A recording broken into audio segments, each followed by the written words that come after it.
Assalamualaikum. Welcome on Cedro Solution training. इस training में हम आपको थोड़ा सा कुछ बेसिक नॉलेज के बारे में बताएंगे कि बेसिक नॉलेज यानी कि कॉल सेंटर क्या होता है, कॉल सेंटर में काम कैसे करते हैं, कॉल सेंटर के लिए क्या क्या चीज़ें चाहिए होती हैं। तो ट्रेनिंग को जो है ना हमने 3 पार्ट के अंदर डिवाइड किया है। Basic knowledge, sales script and facts, dialer and sale software. सबसे पहले हम स्टडी करेंगे बेसिक नॉलेज को। ये बेसिक नॉलेज में जो है ना आपका कॉन्सेप्ट क्लियर हो जाएगा कि कॉल सेंटर क्या है, कॉल सेंटर में क्या होता है, इसमें काम कैसे करते हैं और कस्टमर से बात कैसे करते हैं, यानी कि जनरल इन्फॉर्मेशन होगी कॉल सेंटर के बारे में। सबसे पहला क्वेश्चन है कि what is a call centre. Call centre वो होता है जहाँ पर 5 लोग मिलकर या फिर 5 से ज़्यादा मिलकर लोग इन बाउंड या फिर आउट बाउंड के ऊपर काम करते हैं। तो इस चीज़ को जो है ना कॉल सेंटर कहते हैं। और कॉल सेंटर जो है वो 2 किस्म के होते हैं। पहला इनबाउंड होता है और दूसरा होता है इनबाउंड। अब आउटबाउंड क्या होता है? इनबाउंड आउटबाउंड वो होता है जिसके अंदर कस्टमर एजेंट्स बैठकर टेली मार्केटिंग करते हैं। टेली मार्केटिंग में जो है ना बहुत सी चीज़ें आ जाती हैं। Example, home loan, mobile companies के कुछ packages, long distance plan and कुछ phone companies, insurance packages, internet packages, यानी कि कुछ भी चीज़ आप यहाँ पे सेल करते हैं ना, उस चीज़ को कहते हैं इनबाउंड। और ये कॉल सेंटर के अंदर जो प्रोजेक्ट चल रहा होता है, तो यानी कि ये चीज़ जो है ना हम इसको प्रोजेक्ट नहीं कह सकते, कंपेन कह सकते हैं, क्योंकि ये प्रॉपर वर्ड जो है इसका वो कंपेन है। आप इसको जो है प्रोजेक्ट नहीं कह सकते। कंपेन ये डिफरेंट बड़ी बड़ी कंपनीज जो हैं वो चलवाती हैं, यानी कि हमें अपनी सॉफ्टवेयर की मार्केटिंग चाहिए तो ये है कि सबसे बेस्ट मार्केटिंग के लिए जो है ना ये टेली मार्केटिंग है।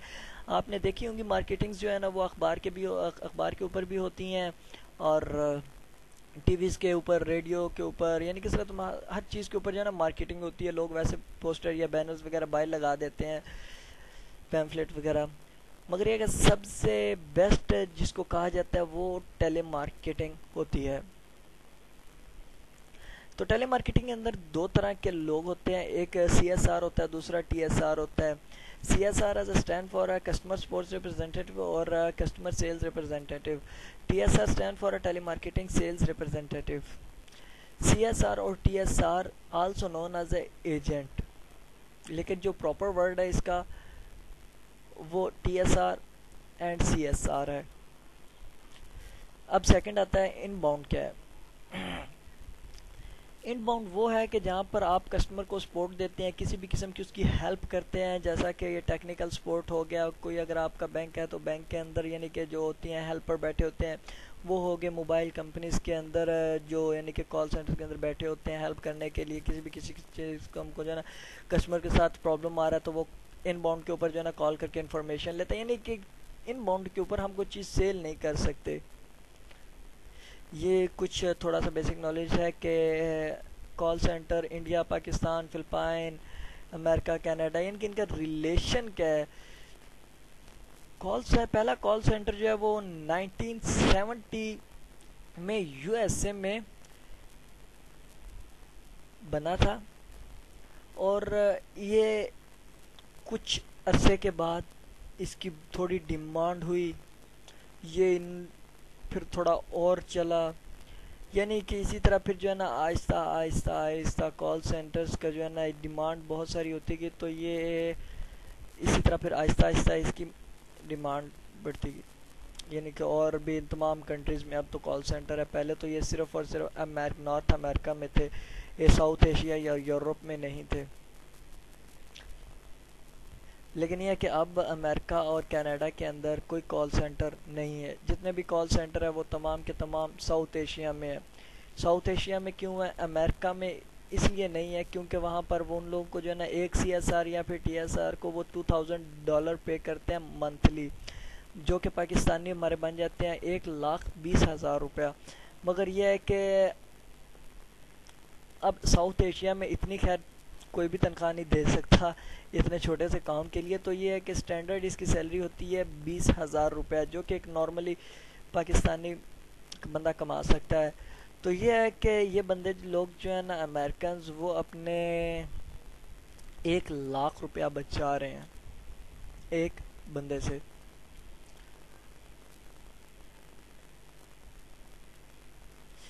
Other business related in the call centre industries. अब ये कुछ और बता रहा था कि कॉल सेंटर के ऊपर भी कुछ बिजनेस होते हैं। तो उनका क्या होता है, कॉल सेंटर तो खुद ही बिजनेस है ना, जो यानी कि आगे लोगों के बिजनेस को इम्प्रूव करता है, उनकी सेल्स को इम्प्रूव करता है। मगर यह कि कॉल सेंटर्स के लिए भी कुछ रिक्वायरमेंट होती हैं, leads broker, VoIP, ISP, detective dialer. यानी कि ये 4 चीज़ें एक कॉल सेंटर के लिए चाहिए होती हैं। लीड ब्रोकर कौन है, जो हमें लीड्स प्रोवाइड करता है। अब लीड्स क्या है वो मैं अभी आगे आपको बताऊंगा। सेकंड वाइप है। वाइप अब्रीविएशन है वॉइस ओवर इंटरनेट प्रोटोकॉल की। as the calls are being made over the internet or through internet, thus call are sent to North America or customers landline. So there is a something in between which transfer or terminate the call from internet to landline। यानी कि एक basic उन्होंने बताया हुआ कि wipe क्या है, आप इंटरनेट से लैंडलाइन के ऊपर या सेल फ़ोन के ऊपर कॉल मिला सकते हैं। जस्ट आईएसपी कौन होता है, आईएसपी जो हमें इंटरनेट प्रोवाइड करता है, इंटरनेट सर्विस प्रोटोकॉल, जो कि जैसा कि पीटीसीएल है। और ये डायलर सॉफ्टवेयर जिससे आप नंबर डायल करते हैं। लीड्स में क्या क्या आता है, लीड्स में बंदे का नाम आ जाता है, address, city, state, zip code, phone number, age, income, etcetera etcetera. यानी कि इस तरह की इंफॉर्मेशन जो होती है वो एक लीड कहलाती है। और बहुत सारी लीड होंगी तो उनको लीड्स कहेंगे। हम इसको जो है ना, इस चीज़ को कॉलिंग लिस्ट या फ़ोन लिस्ट नहीं कह सकते, ये लीड्स कहलाएंगे जो प्रॉपर वर्ड है इसका। और ये प्रोवाइड करते हैं हमें लीड्स ब्रोकर, या फिर ये फ्री में भी मिल जाती हैं whitepages.com या yellowpages.com, people.yahoo.com, इन वेबसाइट से। मगर यह है कि इनमें डिफरेंट ये होता है कि अगर आप कोई वेबसाइट से 100 लीड्स लेते हैं तो उनमें से यानी कि है कि 100 लीड में से आप 1 या 2 के ऊपर सेल कर सकेंगे। क्यों? क्योंकि उनमें से बहुत सारे नंबर बंद आपको मिलेंगे, बहुत से सस्पेंशन मिलेगी, या फिर कोई नंबर लोग फ़ोन नहीं उठाएंगे क्योंकि डेड होंगी लाइंस, जो कि बहुत पुराने पड़े हुए हैं इन वेबसाइट्स के ऊपर। तो लीड्स ब्रोकर जो हमें लीड्स प्रोवाइड करता है वो लीड्स फ्रेश होती हैं। अगर आप लीड्स ब्रोकर से लीड्स लेते हैं तो यानी कि यह कि हम 100 लीड्स अगर लेते हैं एक लीड ब्रोकर थे तो उसके ऊपर हम 75% सेल्स कर सकते हैं, जो कि अगर हम वेबसाइट से लेंगे तो 100 में से एक लीड्स के ऊपर हम सेल कर सकते हैं। ये एवरेज मिलती है। तो ये है कि एक लीड नंबर जो है ना बंदे कस्टमर का, वो हमें 1 सेंट या 20 सेंट पर लीड्स मिलता है। इनके जो लीड्स ब्रोकर आगे नंबर सेल करता है, ये नंबर्स के ऊपर बेस है। यहाँ पे सेगमेंट 2 में आता है कि नॉर्थ अमेरिका। नॉर्थ अमेरिका क्या है? North America mean is America and Canada. Canada और अमेरिका को अगर हम होली कहेंगे तो हम नॉर्थ अमेरिका कहेंगे। वैसे ये दो एक कंट्रीज बन जाती है, अमेरिका एंड कनाडा। लेकिन यह कि आपने जब भी कहना है अमेरिका या फिर कनाडा कहना है, क्योंकि sometimes even customer don't know what is a North America. So when you say North America, it's a better to say this way, North America, बल्कि अमेरिका एंड कनाडा। और अमेरिका एंड कनाडा यानी कि north America के अंदर 4 time zone है, eastern, central, mountain, Pacific या फिर western. और इन हर टाइम जोन के अंदर एक एक घंटे का फर्क डिफरेंट है। जैसा कि ये उन्होंने लिखा हुआ है, above zones has 1 hour difference in each zones. Let us suppose if time in 6 p.m. in Eastern, यानी कि अगर ईस्टर्न के अंदर 6 बज रहे हैं तो सेंट्रल के अंदर 5 बजेंगे, ये लिखा है। माउंटेन के अंदर 4, पैसिफिक में 3। यानी कि ईस्टर्न से जो है ना सेंट्रल 1 घंटा पीछे है, सेंट्रल से माउंटेन 1 घंटा पीछे है, माउंटेन से 1 घंटा पीछे पैसिफिक है। 4 घंटे यानी कि वहाँ पे डिफरेंट है। तो यहाँ पे उन्होंने यानी कि मज़ीद बताया हुआ है स्टेट के लिहाज से कि जो है ना ईस्टर्न टाइम जोन में जो है ना कौन कौन सी स्टेट आती हैं, सेंट्रल में, माउंटेन में, पैसिफिक में। ये आगे स्टेट्स के नाम लिखे हैं। बस ये आपने एक बेसिक कॉन्सेप्ट अपना क्लियर करना है कि ईस्टर्न में कौन कौन सी स्टेट आती है, सेंट्रल में, माउंटेन में, पैसिफिक में।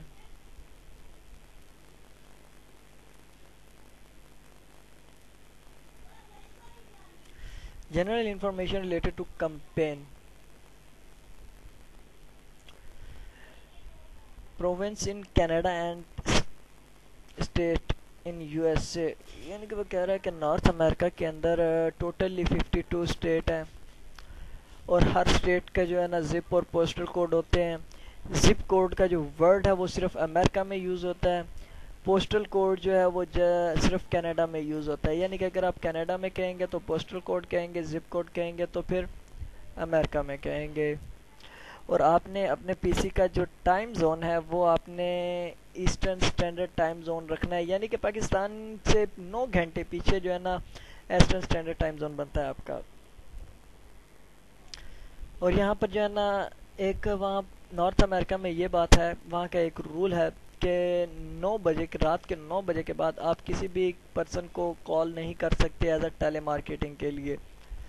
अगर आप उनसे पर्सनली कुछ बात करना चाहते हैं वो एक अलग बात है, मगर एक टेली मार्केटिंग के लिए आप 9 बजे के बाद कॉल नहीं कर सकते। अगर आप कॉल करते हैं तो आप खुद जिम्मेदार होंगे।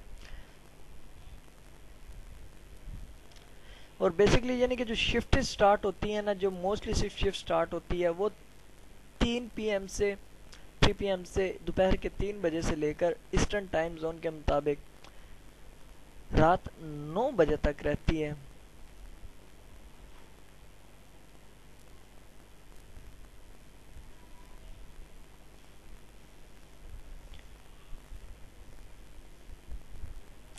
ये आगे उन्होंने मज़ीद जो है ना इस चीज़ के बारे में एक्सप्लेन किया हुआ है। वैसे ये है कि 6 घंटे की अगर टाइमिंग हो तो फिर जो है ना अगर उसके अंदर आपको ब्रेक चाहिए तो वो ब्रेक जो है ना इन 6 आवर में इंक्लूड नहीं होगी, बल्कि वो इससे एक्सक्लूड होगी। यानी कि अगर आप ब्रेक लेते हैं तो ब्रेक के लिए जो है ना आपको 2 आवर और एक्सीड करने पड़ते हैं, यानी कि 8 घंटे की टाइमिंग होगी। और नंबर जो होंगे वो ऑटोमेटिकली चेंज होते जाएंगे। यानी कि अगर एस्टर्न के अंदर रात के 9 बज गए हैं, ज़ाहिर बात अब आप एस्टर्न के अंदर डायलिंग नहीं कर सकते क्योंकि ये रूल है। अब आपकी जो है ना लीड्स स्विच हो जाएंगी सेंट्रल पे, क्योंकि वो इससे 1 घंटा पीछे है। फिर जो है ना आप 8 बजे से लेकर 9 बजे तक सेंट्रल टाइम जोन के मुताबिक डायलिंग करेंगे। जब सेंट्रल में 9 बज जाएंगे तो फिर आपको जो है ना माउंटेन में आ जाएंगे। माउंटेन 2 घंटे पीछे है, फिर जाहिर बात है माउंटेन के अंदर जो है ना 8 बज रहे होंगे, 8 बजे से लेकर 9 बजे तक आपने डायलिंग करनी है। पैसिफिक भी जो है ना अगर आप यानी कि टाइमिंग और अगर कर लेते हैं तो फिर जो है ना पैसिफिक की लीड्स आ जाती हैं। अगर आप यानी कि देखिए यहाँ पे जो है ना एक चीज़ है, ये फ़ोन नंबर है कस्टमर का, कोई भी कोई भी यानी कि फ़ोन नंबर है तो उसके पीछे ये कंट्री कोड आता है 1। ये ना आपने पढ़ना है ना आपने लिखना है, ये नंबर आपने हमेशा याद रखना है। ये नंबर आपने इसी तरह बोलना है और इसी तरह जो है ना लिखना भी है। कस्टमर के साथ अगर आपने कुछ अगर डिस्कस करनी है वो भी इसी तरह ही होगी।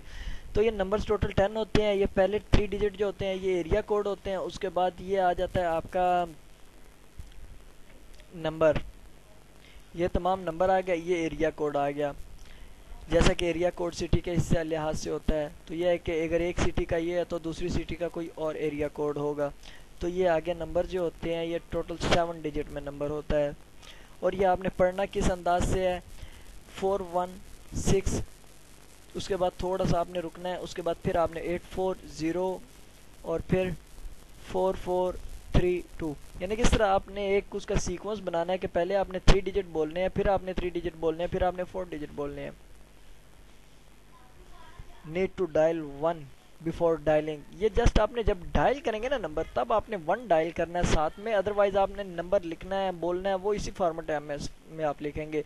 और यहाँ पे एक और चीज़ है कि आपने जो है ना ये चीज़ कभी भी गलती नहीं करनी, क्योंकि पाकिस्तान में ये होता है अगर आपके पास नंबर है कोई भी है तो वो आप जो है ना कस्टमर को कुछ इस तरह बताएंगे। अगर आपके पास जो है ना ये वाला नंबर है तो आप उनको जो है ना बताएंगे कि 866000 टेट्रा ज़ीरो। मगर यह है कि वहाँ पे ये कॉन्सेप्ट नहीं है। अगर आपने ये नंबर उनको बोलना है तो आपने इस लिहाज से बोलना है 8660000000। इस तरह आप नंबर बोलेंगे। ये उन्होंने एक बताया हुआ एग्जांपल दी हुई है। फॉर एग्जांपल ये नंबर है 441 मीन्स ये आपने इस तरह पढ़ना है 441। डोंट से इट्स अ 441, यानी कि इस तरह आपने नहीं पढ़ना 441। और ये आपने 888 नहीं पढ़ना इस तरह, यानी कि जितने भी हैं आपने इस तरह ये नहीं करना, हर वर्ड आपने अलग अलग पढ़ना है।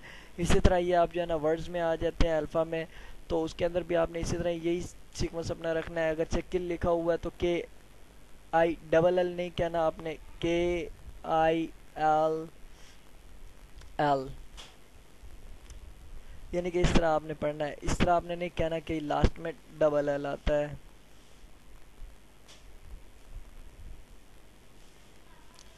बाकी उन्होंने थोड़ा सा ये और एक्सप्लेन किया हुआ है कि कस्टमर सर्विसेज नंबर क्या होता है, जो हेल्पलाइन होता है कस्टमर कॉल करता है जिसके ऊपर, और बाज़ दफ़ा जो होता है ना ये टोल फ्री नंबर्स होते हैं जिनके ऊपर कस्टमर को कॉल फ्री पड़ती है। अब टोल फ्री नंबर्स क्या होता है, जो 8 से स्टार्ट होता है, जैसा ये 800 से स्टार्ट हो रहा है, 888 से स्टार्ट हो रहा है, 866 से स्टार्ट हो रहा है, ये टोल फ्री नंबर्स हैं। इस तरह की और भी कुछ एक्सटेंशंस हैं जैसा कि 877 है या और भी हैं। तो इसमें आपने एक चीज़ ध्यान में रखनी है, टोल फ्री नंबर में ये एरिया कोड नहीं होता।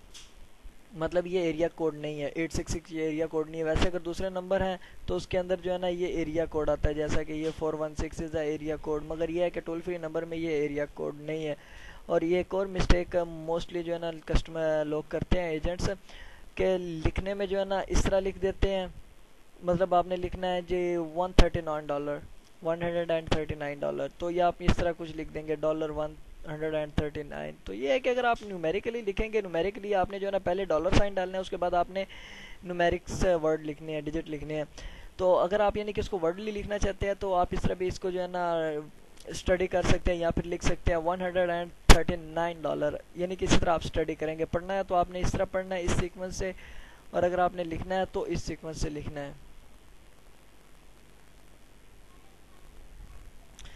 यहाँ पे आ जाता है सेल ऑर्डर फॉर्म, यानी कि अगर कस्टमर का आपने जो है ना सेल्स ऑर्डर फॉर्म, अगर यानी कि जो जिस मकसद के लिए आप कॉल कर रहे हैं, तो यह है कि आपने कस्टमर के लिए जो ना ऑर्डर कैसे बनाना है। ये आपने सबसे पहले तारीख लिखनी है जो मौजूदा होगी, उसके बाद आपने अपना नाम लिखना है, यहाँ पर आपने अपने नंबर लिख देना है या फिर अपना सेल फ़ोन नंबर। अभी आपने कस्टमर की इन्फॉर्मेशन लिखनी है, कस्टमर का नाम, उसका street number, street name, apartment, city, province, postal code, homes या फिर सेल नंबर। यानी कि दोनों चीज़ों में से जो ना सेल या होम, इनमें से एक चीज़ आपने लाजमी लेनी है। और ईमेल एड्रेस ये आपने लाजमी लेना है, इसकी कोई छूट नहीं है।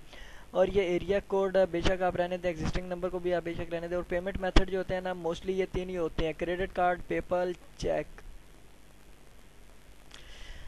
अगर जब बंदा चेक भेजता है वो तो एड्रेस के ऊपर भेज देगा, अगर जब बंदे के पास पेपल का अकाउंट है वो खुद ही यानी कि ट्रांजैक्शन कर लेगा जितने की भी है पेमेंट। तो अगर से यानी कि वो क्रेडिट कार्ड से करना चाहता है, उसके पास यानी कि वो चेक में तो बहुत सारा टाइम लग जाएगा ना, तो इसलिए चेक में कोई भी नहीं करेगा, या तो वो पेपल से करेंगे या फिर क्रेडिट कार्ड से करेंगे। अगर जब वो पेपल से कर देते हैं तो वो आपको एक अकाउंट पर की इन्फॉर्मेशन दे दी जाएगी, आपने उससे पेमेंट लेनी होगी। अगर से कस्टमर क्रेडिट कार्ड से पेमेंट करता है तो क्रेडिट कार्ड की इन्फॉर्मेशन आपने उनसे लेनी है। तो यह है कि क्रेडिट कार्ड की इन्फॉर्मेशन लेने के लिए सबसे पहले आपने कस्टमर का नाम लेना है, देन क्रेडिट कार्ड के ऊपर 16 डिजिट का जो है ना एक नंबर होता है वो आपने लेना है, और उसके बाद एक्सपायरी डेट लेनी है, फिर CVV कोड उनसे लेना है। बाकी ये वेरीफाइड साइन, इसकी इतनी कोई ज़रूरत नहीं होती है। वेरीफाइड बाय जो होता है ना ये मास्टर सिक्योर कार्ड या फिर वेरीफाइड बाय वीज़ा, ये कुछ वेबसाइट्स हैं तो उसके लिए जो ना कुछ मज़ीद इन्फॉर्मेशन चाहिए होती है या फिर साइन। मगर यह है कि आपने जो ऊपर वाली चीज़ें ये लेनी है, बेशक आप इस चीज़ को छोड़ दें। अब ये कहता है sales order form details, date का वही वो बता रहा है कि जो है ना डेट आपने जो है ना वहाँ की डेट है वो वाली रखनी है, क्योंकि टाइम आपने ईस्टर्न स्टैंडर्ड टाइम जोन जो है ना रखना है अपने PC पे। तो ये है कि आपने डेट भी फिर वही लिखनी है, एजेंट का आपने अपनी इन्फॉर्मेशन लिखनी है, और आपने जो है ना अपना ओरिजिनल नाम लिखना है जो आपका होगा, एंड एड्रेस के अंदर आपने जो है ना ये 3 लाइंस में लिखना होता है एड्रेस, अगर आपके पास वो नहीं है सेल्स ऑर्डर फॉर्म तो आप इस तरह भी जो है कस्टमर की इन्फॉर्मेशन लिख सकते हैं। यानी कि सबसे पहले आपने कस्टमर का नाम लिखना है, फिर स्टेट नंबर लिखना है, फिर स्टेट का नाम लिखना है, अपार्टमेंट नंबर लिखना है, ये सिटी नंबर, सिटी का नाम आ गया, और ये आ गया जिप पोस्टल कोड, ये पोस्टल कोड आ गया, और ये स्टेट आ गई। अब ये वो इसको जो है ना मज़ीद एक्सप्लेन कर रहा है, यहाँ पे भी उसने बताया हुआ है पहले फर्स्ट नेम आपने लेना है, और ये मिडिल नेम होता है, और ये आपका जो है ना लास्ट नेम होता है। वकार अहमद खान, तो ये मिडिल नेम है, first name, last name. Middle name को जो है ना मोस्टली इस तरह भी लिखा होता है कि अहमद के बजाय सिर्फ ए, तो इस तरह भी लोग लिखते हैं। तो मकसद ज़्यादातर आपको जो है ना यानी कि पूरा नाम ही बताया जाएगा। अब ये 142 क्या है? 142 is a street number, 37 street, 37 street is a street name.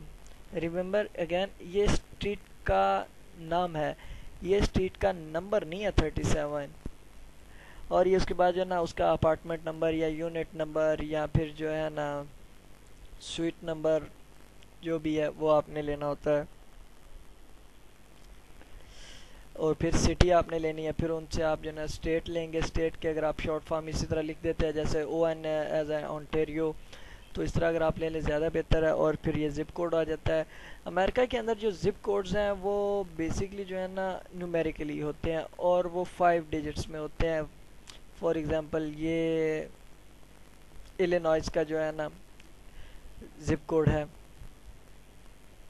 और ये ओंटारियो का पोस्टल कोड है। अमेरिका कनाडा के अंदर इस तरह के पोस्टल कोड होंगे, और अमेरिका के अंदर इस तरह के, यानी कि मिक्सअप लेटर्स हैं कनाडा में। और ये उन्होंने मज़ीद बताया हुआ है कि पोस्टल कोड किस टाइप का होता है। ये उन्होंने 2 पोर्शन में जो है ना जिप का पोस्टल कोड को डिवाइड किया हुआ है। फर्स्ट पोर्शन में आता है पहले लेटर, फिर डिजिट, फिर लेटर, यानी कि ये पहले अल्फ़ा है तो सेकंड न्यूमेरिक है, थर्ड फिर अल्फ़ा है। सेकंड पोर्शन में फिर पहले जो है ना न्यूमेरिक आ जाएगा, फिर अल्फ़ा आ जाएगा, फिर न्यूमेरिक आ जाएगा। उसके बाद ये ईमेल एरिया कोड, जो कि मैं आपको ऑलरेडी ये तमाम इन्फॉर्मेशन बता चुका हूँ। ये क्रेडिट कार्ड का उन्होंने बताया हुआ है कि 16 डिजिट 16 डिजिट्स होते हैं। इसके ऊपर जो है ना नाम लिखा होता है, वो आपने लेना होता है कस्टमर से, और इसकी एक्सपायरी डेट, और उसका बैक पे जो है ना CVV कोड होता है। ये भी उन्होंने मज़ीद एक्सप्लेन किया हुआ है। अगर से बंदे का नाम है सैयद हुसैन शाह, तो ये it can be Syed H Shah, यानी कि कार्ड के ऊपर ऐसा नहीं, हर बार ऐसा नहीं होता है कि पूरा पूरा नाम लिखा हो, तो वो इस तरह यानी कि कुछ शॉर्ट फॉर्म में भी लिख देते हैं Syed H Shah. H is a middle name.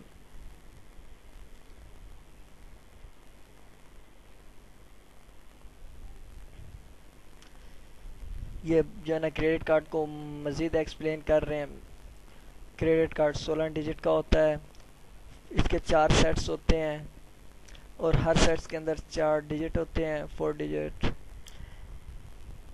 और credit card start from, visa का जो कार्ड है वो 4 से स्टार्ट होगा। फॉर एग्जांपल ये अगर आपने क्रेडिट कार्ड की डिटेल ली है, तो इसके अंदर जो फर्स्ट लेटर है, अगर से ये 3 है तो ये MX का कार्ड होगा, अमेरिकन एक्सप्रेस।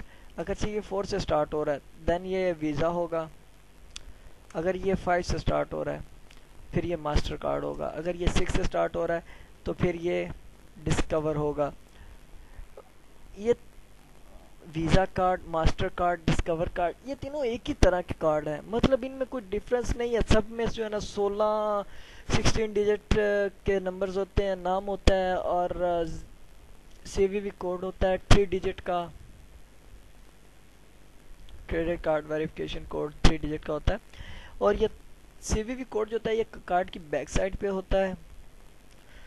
16 डिजिट कोड जो होता है वो फ्रंट पे होता है, नाम फ्रंट पे होता है, एक्सपायरी डेट फ्रंट साइड पे होती है। मगर अमेरिकन एक्सप्रेस टोटली डिफरेंट है ये, मतलब इन कार्ड से डिफरेंट है। MX के अंदर जो होते हैं ना 15 डिजिट होते हैं, और इसका जो CVV कोड होता है वो बैक पे नहीं बल्कि फ्रंट साइड पे होता है, और उसके 4 डिजिट होते हैं, और नाम भी इसका फ्रंट साइड पे लिखा होता है, और एक्सपायरी डेट होती है। मतलब यानी कि 15 डिजिट का होगा जैसा ये 15 डिजिट है तो ये 15 डिजिट का होगा।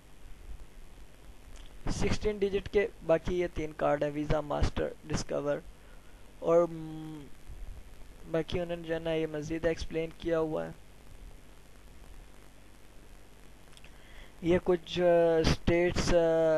स्टेट प्लेसेस के नाम लिखे हुए हैं और उनके आगे कुछ शॉर्ट फॉर्म लिखी है, लाइक एवेन्यू।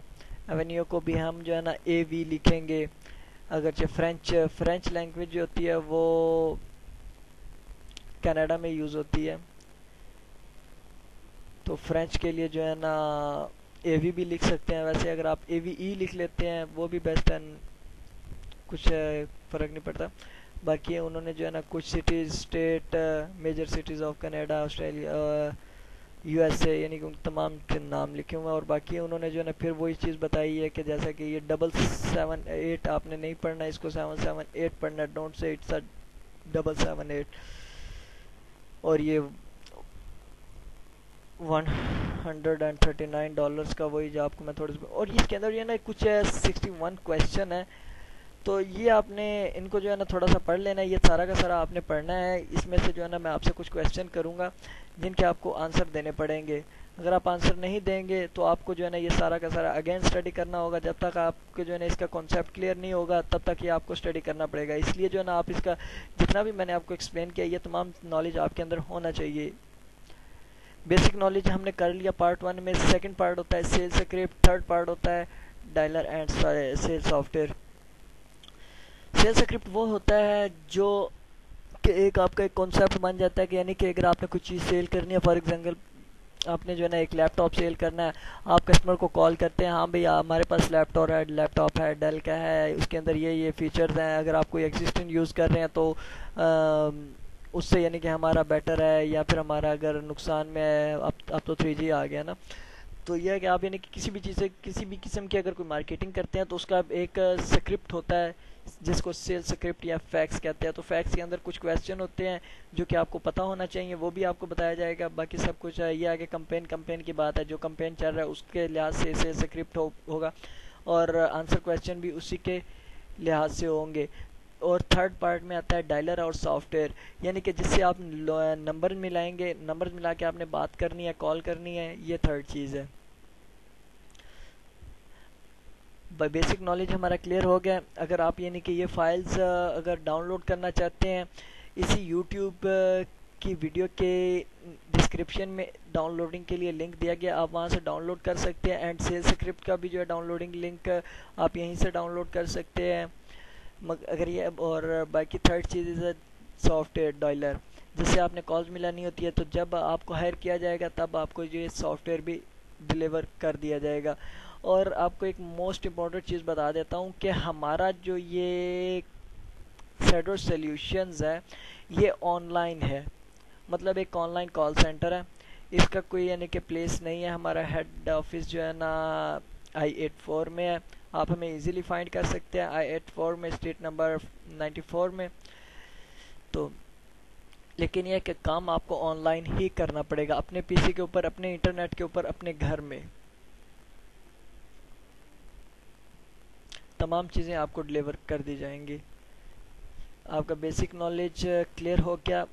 अब सेकंड चीज़, सेल्स स्क्रिप्ट को आपने स्टडी करना है। डाउनलोडिंग के लिए डिस्क्रिप्शन में डाउनलोड लिंक देखें आप, बाकी सॉफ्टवेयर आपको बाद में डिलीवर किया जाएगा। आपका और हमारा साथ तक अब तक का यहाँ तक था। मज़ीद इंशाल्लाह फिर आपसे बात होगी। अब के लिए इतना ही। अल्लाह निगहबान।